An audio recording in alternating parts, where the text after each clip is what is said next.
Good evening সবাইকে। আশা করি প্রত্যেকেই ভালো এবং সুস্থ আছেন।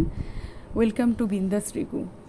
আমরাও আজকে একটা জায়গায় এসে গেছি, তো সেটার জন্য দেখতে হবে পুরো ভিডিওটা। প্লিজ কেউ স্কিপ করে দেখবেন না। ভিডিওটা দেখতে সবারই খুব ভালো লাগবে এবং অনেক কিছু জানতে পারবেন, অনেক কিছু ইনফরমেশন পাওয়া যাবে এই ভিডিওটা থেকে। তো কোথায় এসেছি, কত দূর, সমস্ত কিছু বলবো। তার জন্য পুরো ভিডিওটা দেখতে হবে এবং ভালো লাগলে প্লিজ একটা লাইক করবেন, কমেন্ট করতে ভুলবেন না এবং সাবস্ক্রাইব করে দেবেন, যাতে কোনো নতুন ভিডিও আসলে আপনাদের কাছে নোটিফিকেশান পৌঁছে যায়। তো এটা আসতে আমাদের বাড়ি থেকে টাইম লেগেছে 127 কিলোমিটার দূর আর কি। যেহেতু আমরা একটু ভুল রাস্তাতেও চলে গেছিলাম, সেজন্য একটু বেশি 30 কিলোমিটার দূরে আমরা চলে গেছিলাম, সেজন্য আমাদের একটু টাইম লেগেছে। তো না হলে 180-90 কিলোমিটারের মধ্যে চলে আসা যায় এবং আসতে সময় লাগে 1.5 থেকে 2 ঘন্টা। আর যেহেতু রাত্রিবেলা ট্রাফিকটাও খুব কম থাকে, বাড়ি যাওয়ার সময়টা হয়তো কম লাগবে, কিন্তু এখানে আসার টাইমটা একটু বেশি লেগেছে।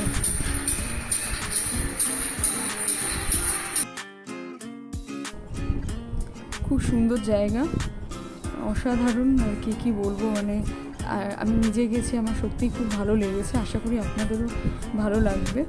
এবং এতটাই দূরে, এটা হাই রোডের ঠিক পাশে পড়ে।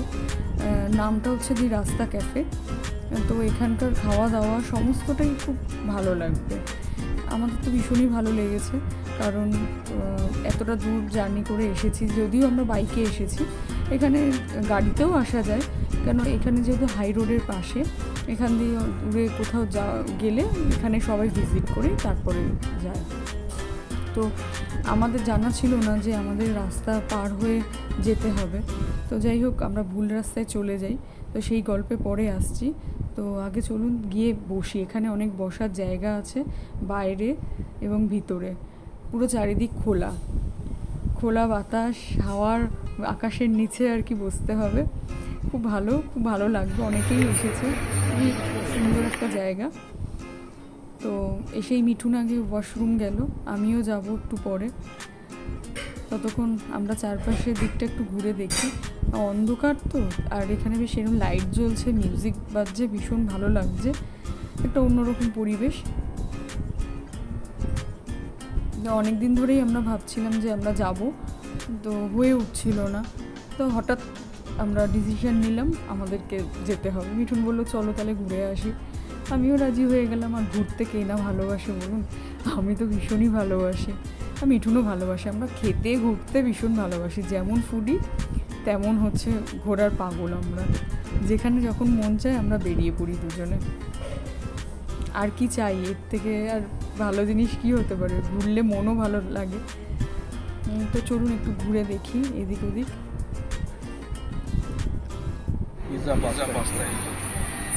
কি নেবে?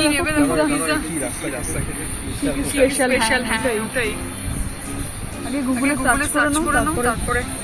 ভালো লাগছে ওই জায়গা? হ্যাঁ, অবশ্যই ভালো লাগছে। দারুণ জায়গা। মানে আমরা এত কষ্ট করে আসলাম, বলো, মানে কত কষ্ট করে এসেও এত সুন্দর জায়গা, সত্যি মন ভরে যাচ্ছে।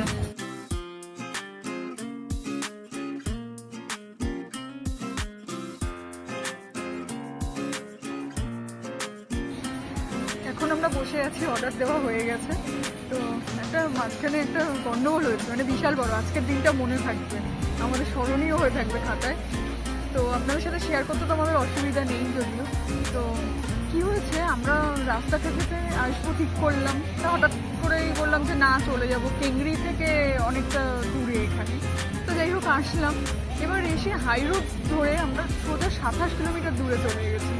মানে অসম্ভব দূর, অসম্ভব। মানে ভাবতেই পারিনি যে এত দূরে মানে চলে যাব। আমরা তো রীতিমতো কাঁদছি, মিঠুনও কাঁদছে, আমিও কাঁদছি যে কি করব। তো সত্যি কথা, ভগবান আছে। তো মিঠুন কিছুটা রাস্তায় আমাকে দাঁড়িয়ে বলছে যে রিকু তুমি হাত দেখাও, হাত দেখো। তো আমি হাত দেখালাম। একজন দেখলাম লরি নিয়ে যাচ্ছিলো, ওটা হাই রোড। তো লরি তো মানে ভীষণ জোরে আর কি যাবে, সব গাড়িই যাচ্ছে জোরে।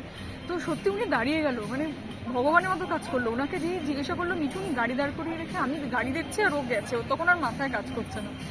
তো সাথে সাথে গিয়ে ওখানে জিজ্ঞাসা করলো লরিওয়ালাকে, উনি আমাদেরকে বললো যে আরও 5 কিলোমিটার দূরে যাও, গেলেই ওখানে রাস্তা পাবে। তো সত্যি ওনার কথা শুনে আমরা গেলাম, উনিও আমাদের পিছনে পিছনে এলেন, কিন্তু উনি আমাদের ছাড়লেন না।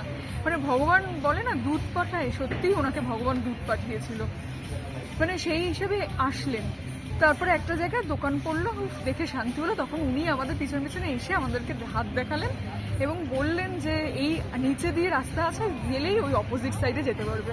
তো তখন বাঁচলাম আমরা। এসে তারপরে দেখছি যে 27 কিলোমিটার দূর আমরা চলে গেছি, মানে রাস্তাঘাটটা যেখানে সেখান থেকে 27 কিলোমিটার। তো ভাবুন, পুরো ধুধু করছে, পুরো অন্ধকার, দুদিক দিয়ে শুধু গাড়ি আর কিছু না। মানে এই দিনটা, মানে এই সময়টা যে কিভাবে পার করেছি, বিভৎস একটা ব্যাপার, সেটা মানে কি বলবো। মানে যাদের আমাদের সাথে হয়েছে আমরাই বুঝতে পারছি যে কি হয়েছে, এবং আপনাদেরও কারোর সাথে যদি হয় প্লিজ কমেন্টে শেয়ার করবেন। তো যাই হোক, তারপরে অবশেষে এসে রাস্তাঘাটে বসলাম, মানে সামনে তেলও শেষ, এমন একটা অবস্থা, রাস্তায় রিজার্ভে তেল গাড়ি চলছে আর কি। আমি ভয় পাচ্ছি যে ঠিকঠাক আসবে তো। তা সামনেই এসে একটা ইন্ডিয়ান অয়েলের শপ ছিল, সেখান থেকে তেল ভরে সামনেই রাস্তাটাতে এসে বসেছি। তা এখানে অর্ডার করেছি, পিৎজা অর্ডার করেছি, একটা হোয়াইট সসেজ পাস্তা অর্ডার করেছি, এসব করেছি। তো আপনাদের সাথে সবই শেয়ার করব, ক্রমশ প্রকাশ্য। তো সঙ্গে থাকুন।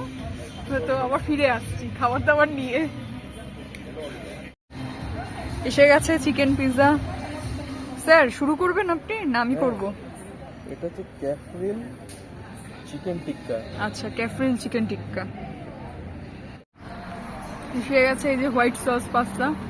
কেমন খেতে গো পিৎজাগুলো? পিৎজাটা দারুণ টেস্টি খেতে, সত্যি ডমিনোজের এত ভালো পিৎজা খাইনি। একদম তাই,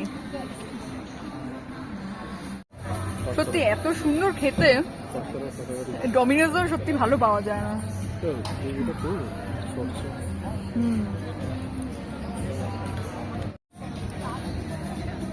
পাস্তাটাও খাচ্ছি, দুর্ধর্ষ, মানে এত সুন্দর, এত নরম, আর খুব একটা দেরি করলো না বলো, একদম তাড়াতাড়ি দিয়ে দিল। চলো।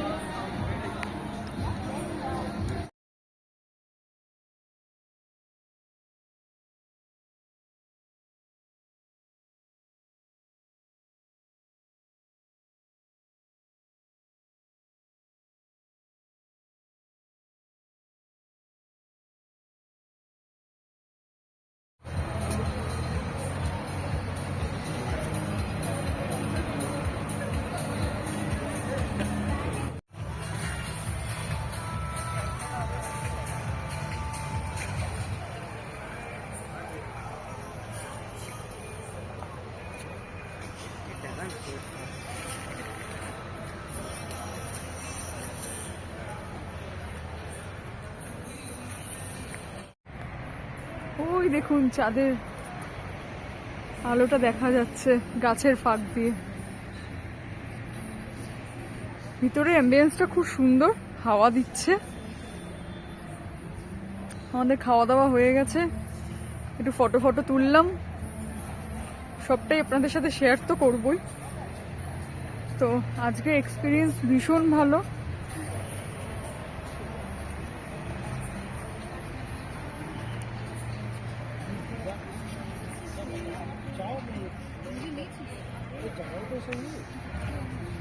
চলো। হ্যাঁ, পিছনে যাবে, ওইটা তো তুলেছি।